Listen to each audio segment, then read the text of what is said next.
So guys, I'm back at it again for another video, no? For today's video, I will talk about hospital management system na kung saan magre-record tayo ng patient's ID, patient's name, mag-enter tayo ng age, mag-enter ng types of rooms, how many days, numbers, and etc. Na kung saan matututo din tayo kung paano nga gumamit ng if-else statements, if else statement, and other conditionals na kung saan makakatulong sa atin in the future programming. So, sit back, relax, and enjoy the show. So, for today's video, no, mag-focus muna tayo sa first part. So, i-explain ko naman sa inyo, no, ulit, no, one by one, line per line, kung ano nangyayari every time na nag-insert tayo ng program natin. So, proceed tayo sa patient's ID. Kuya, napansin ko lang, yung ID natin is, bakit naka-input lang? Hindi siya naka-int function, no? In our scenario, sa patient's ID, hindi lang naman po kasi number ang ini-include sa ID. It is also a string. So, para matanggap ng program natin, no, kung ano nga ba yung in-input natin, we must declare it as input lang na makakatanggap ng string. So, in this scenario, we will type 10-10. Next, patient's name. Obviously, it has a string. I'll input my name. Age. Here, no, may conditions tayo. If age is below 0, no, magpiprint siya na your age is not supposed to go below 0. Please restart the program. Bakit ko in-include yung restart the program? It is because nakasunod dito yung exit function na kung saan kapag tinamaan nyo ng program, no, sabi ko nga sa mga past videos natin, pababa ang basa ng program. Tinamaan to. Mag-exit yung program. Hindi na didiretso. Mag-exit na lang siya. No? Mag-exit na lang yung program natin. So, para hindi natin mag-exit at magtuloy-tuloy tayo, we will input 18. Yan. Now, in this scenario, no? Mag-enter tayo ng room type, no? So, sabihin natin ward. Ay, hindi. We will go with private. Yan. How many days you want to stay, no? Dito nga pala sa ating room rates, no? If tinype ng user yung ward, semi-private, private, ayun yung mga values nila, no? Magbibigay siya ng value. Depende sa kung anong tinype ng user. Now, kuya, bakit yung else natin may value? Yun yung ICU. Hindi na natin nilagyan ng else. Okay? Pero pwede naman natin siyang gawan ng else for error handling. Let's say for example, wala naman sa pagpipilian yung in-input ng user. Pwede nyo laglagan ng else isang magpiprint na room is not available or unable to proceed or something like that. But in our scenario, nilagay natin sa else yung cost ng ICU. So, kung ano man yung i-type natin, itatype man natin yung ICU, magkakos siya ng 5,000. No? Now, let's proceed. How many days of stay? Let's say 10 days. Lab test, 5. Cost of medicine, sabihin natin 10,000 pesos. No? For educational purposes, we will say yes. No? Kuya, ano tong to lower function? In this function po, no? Ito, tumatanggap siya na, 'di ba? Tumatanggap tayo ng string here. Sa pamamagitan ng to lower na to, no? Yung tinanggap na string ng program, regardless kung capital yung Y, capital yung no, capital lahat, it will be translated as a lower character, no? No matter what happened. So, ang tatanggapin na ng program is lower. So, ayun. Tapos nilagyan natin tong print para lang magkaroon ng extra space. Now, let's proceed with temperature. Sabihin natin 39. Next, pinaka-normal. Normal lang naman sa BP natin is 110. Sabihin natin 60. Yan. And normal heartbeat, sabihin natin 70. Yan. In this scenario, no, isa-isahin natin. Hospital admissions and bill summary. Proceed muna tayo dito sa additional charges. Laboratory test, meron tayong constant value na nagkakahalaga ng 1,200 dito. If pinindot or tinype ng user na operational is needed is equivalent to yes, no, magkakaroon siya ng value ng 15,000.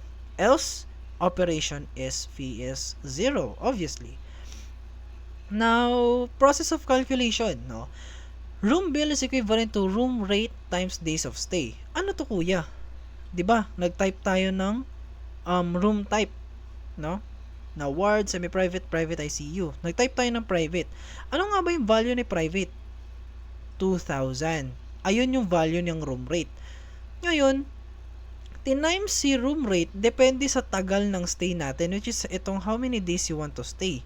So, ang room bill natin is 2,000 times 10 is equivalent to 20,000. No? Laboratory bill is equivalent to lab test times 1,200. 1,200 times lab test. Ilan ba yung in-input natin? 5. So, 5 times 1,200 po yan. Now, sa subtotal naman, ipagpa-plus lang naman niya lahat yan. Kasama yung operational fee here sa additional charges, no? Kasi nag-yes tayo dito sa do you need operation. Now, next, if ang age, no? If ang age is 60 and above, meron siyang 20% discount, no? Magbibigay tayo ng value sa discount ng 0.2, no? Tapos, yun yung status. Senior citizen discount applied. Sa ELIF naman, if ang subtotal naman natin is 100,000, so umabot ng 100,000 dapat yung babayaran natin, no? Para magkaroon siya ng 15% discount, 50,000 naman for 10 discount, and etc. etc. Para naman makompute natin yung magiging discount, no? Kukunin natin yung total discount is equivalent to subtotal times discount, no? Ita-times natin. So, 51 times, 51. Subtotal, so 51,000. Pumasok tayo sa 50,000 na subtotal. So, ibig sabihin, 10% yun. Kukunin ng discount yung 10% from subtotal, which is 51,000, no? Mayroon tayong discount na 5,100. So, ang total bill natin is 45,900, no? Here, hospital admissions naman tayo. Dito naman tayo sa vital signs, no? If temperature is greater than 38, no? Meron siyang fever. Ayan. Makikita nyo naman here. Sick, normal temperature kapag mas mababa sa 38. Dito naman tayo sa blood pressure. Dito, ipapakita ko sa inyo yung medyo confusing na part, no? Kasi ang dami nating conditions here, eh. Meron tayong systolic BP is greater than 140 and diastolic BP of greater than or equal to 90, no? If one of these hits, right?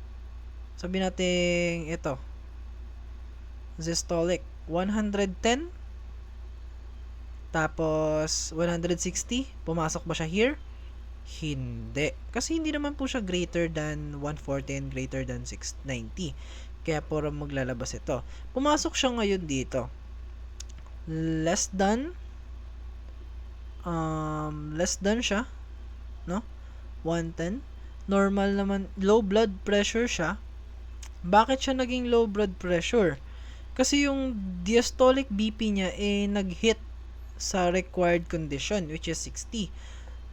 Normal yung kanyang systolic BP. Yes, normal siya. Pero nag-hit kasi ng 60 yung diastolic natin. Kaya siya pumasok sa low blood pressure, no? And else is normal blood pressure. Next naman, sa heart rate, no? Ano ba yung tinype nating heart rate? 70. As you can see here, normal yung heart rate niya. If below 60, ang heart rate niya, bradycardia or low heart rate. And heart rate naman is tachycardia or high heart rate. Patients required close monitoring due to abnormal vital signs.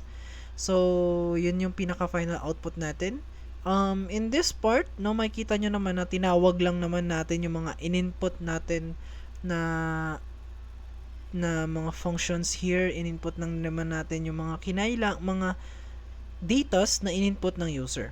No, as you can see here, sa billing details, no, yung room bill natin is 20,000 kasi 2,000 po ang value ng private times 5. Sa laboratory bill, 6,000, medicine fee, 10,000, operational fee, 15,000. Tapos kaya natin nakuha yung 10% discount kasi na-hit natin yung 50,000 mark ng subtotal natin para makakuha ng 10% discount. And ang status naman natin is patients requires close monitoring due to abnormal vital signs. Kuya, paano natin nakuha to? Nag-error yung program ko kapag ka nag-declare ako dito. Kasi hindi daw niya mabasa. Kailangan natin muna maglagay or mag-declare muna ng ganito. Ulitin ko. Strings are movable.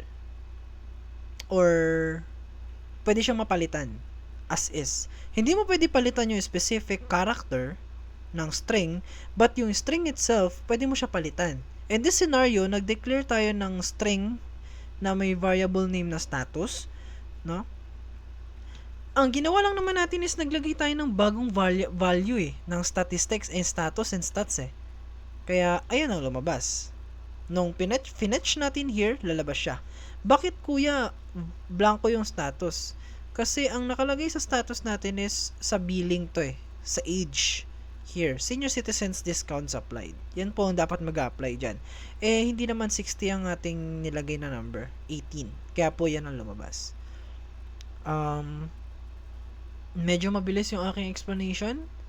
I don't know if you guys need answers or few questions in our program. No? Feel free to actually comment down below kung ano nga ba yung kinakailangan ninyo na malaman sa ating program. And that's it guys. Thank you for listening.